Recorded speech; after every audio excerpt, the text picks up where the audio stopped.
Educação. Comunidade. Saúde. Comunicação. Universidade. Cultura. Debate. Cidadania em debate. Muito boa noite. Começa agora o Cidadania em Debate, um programa do Sindicato dos Servidores Públicos do Ensino Superior de Blumenau. Este é um espaço que trata questões de interesse dos trabalhadores do Vale do Itajaí. E no programa de hoje vamos falar sobre o Código Ambiental Brasileiro. A discussão esquentou no Congresso e na base do governo da presidente Dilma Rousseff. Mas o tema ainda é desconhecido de parte da sociedade brasileira. Aliás, esta falta de clareza tem produzido discursos inflamados de defensores e opositores às alterações do Código Florestal Brasileiro. Mas, afinal de contas, esta discussão vem desde quando e onde está o nó disso tudo? Bem, o debate sobre as alterações do Código vem sendo foco de polêmicas há muitos anos.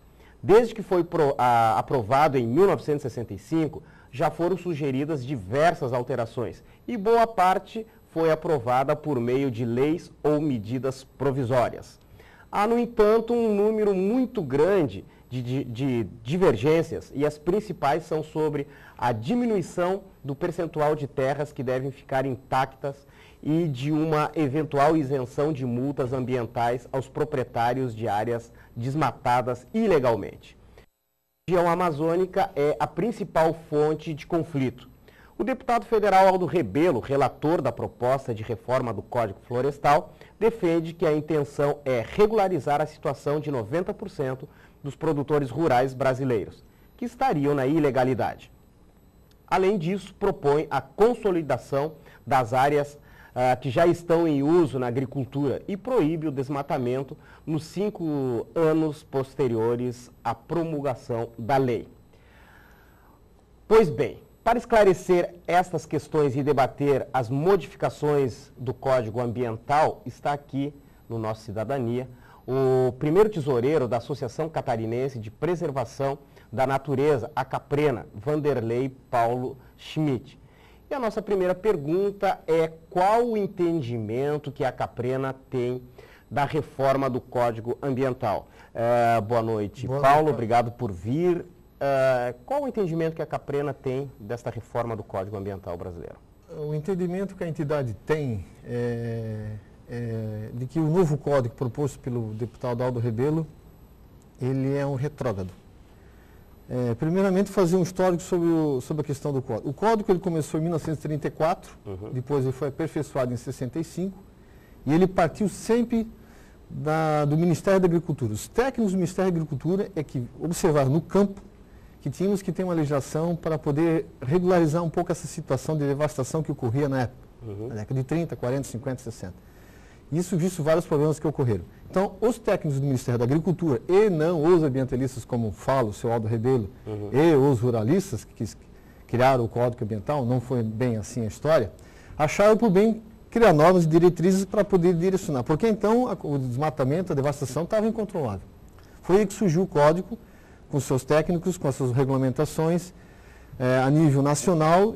E na Constituição tem um artigo que fala em que os municípios poderão também fazer a sua administração nas questões pontuais, mas seguindo a determinação. Voltando à pergunta inicial, o que a Caprena entende como o atual código? Eu acho que ele é muito retrógrado porque ele permite um desmatamento desenfreado, sem necessidade que ocorra isso. Ele, principalmente, o foco principal do problema seria a questão das áreas de APP, áreas de preservação permanente, ligadas à água, e a região de topo de morro e a reserva legal. Elas são permanentes porque não pode mexer ali, né? O porquê que temos as áreas de APP? As áreas de APP, geralmente na questão da água, são para proteger as nascentes, os ribeirões, os córregos, os rios, devido aos seus volumes, né? Para quê? Isso a pesquisa prova, a Sociedade Brasileira de Pesquisa da Ciência, a Associação Brasileira da Ciência, a ABC, a própria Embrapa, Empresa Brasileira de Pesquisa Agropecuária, com vários trabalhos, as universidades com vários trabalhos, é só procurar, eles permitem você visualizar o seguinte: nós temos que proteger isso para evitar a erosão, o assoreamento, que é custoso e depois ter que desassorear, a perda da qualidade da água para o assoreamento, o carregamento de agrotóxicos, às vezes, que ocorre e outros tipos de veneno, a perda da biodiversidade, tanto na água como nas áreas em torno dessas nascentes, córregos, lagos ou rios ou qualquer outro tipo de classificação, e a questão dos topos de morro em área de inclinação de 45 graus devido à fragilidade do solo, vai ocorrer escorregamento. Um exemplo clássico, a gente observou isso em 2008 em Blumenau, em área urbana, e em outras áreas rurais como Ilhota, como aconteceu lá. Então esse é o critério que está pegando mais. Mas por que surgiu toda essa problemática? Surgiu porque o ex-presidente Lula ele tinha regulamentado que as propriedades tinham que regularizar sua reserva legal até 11 de junho de 2011, sábado passado. E então deu esse alvoroço todo, que foi mexido tudo no Código Florestal.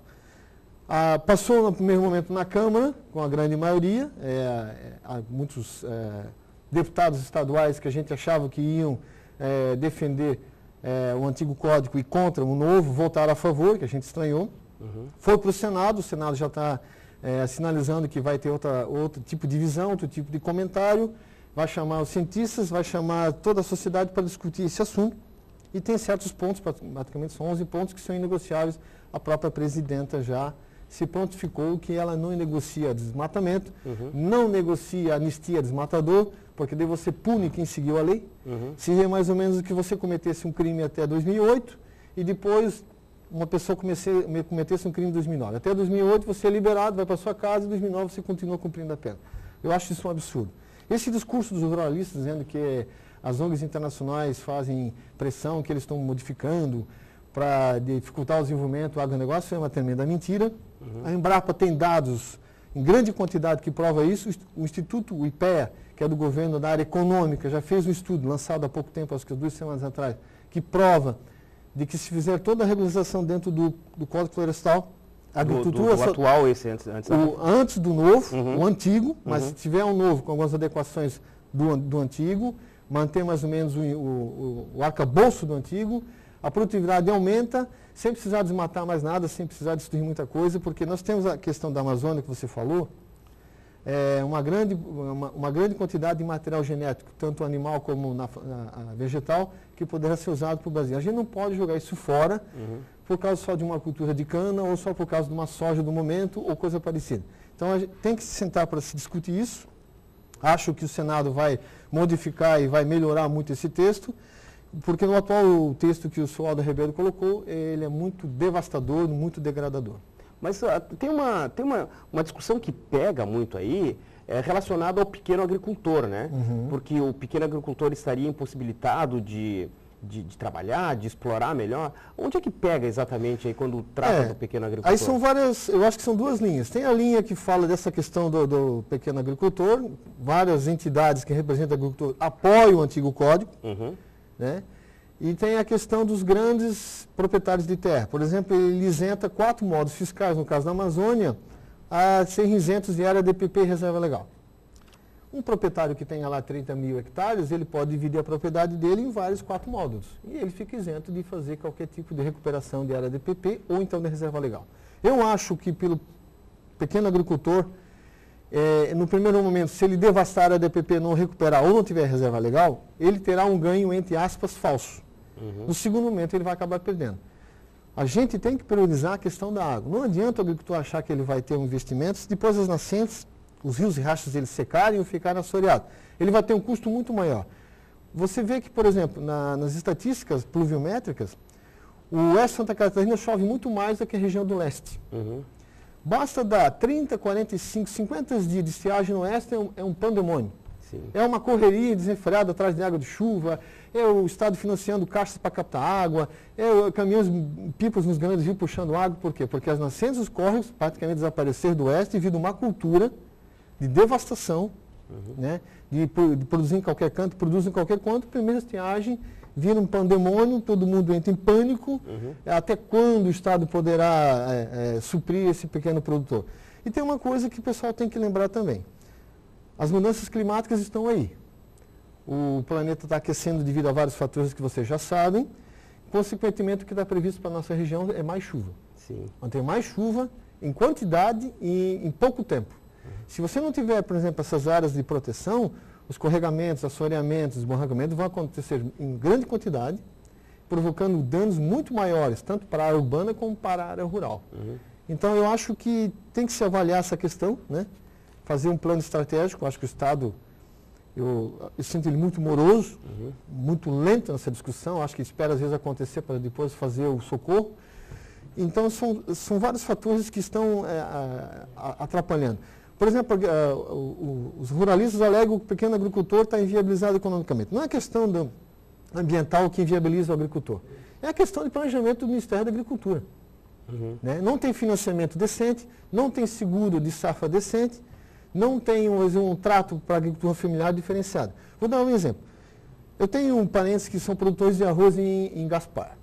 Em 1999, ele precisava vender 26 sacas de arroz para comprar 1.000 litros de diesel para usar na propriedade dele.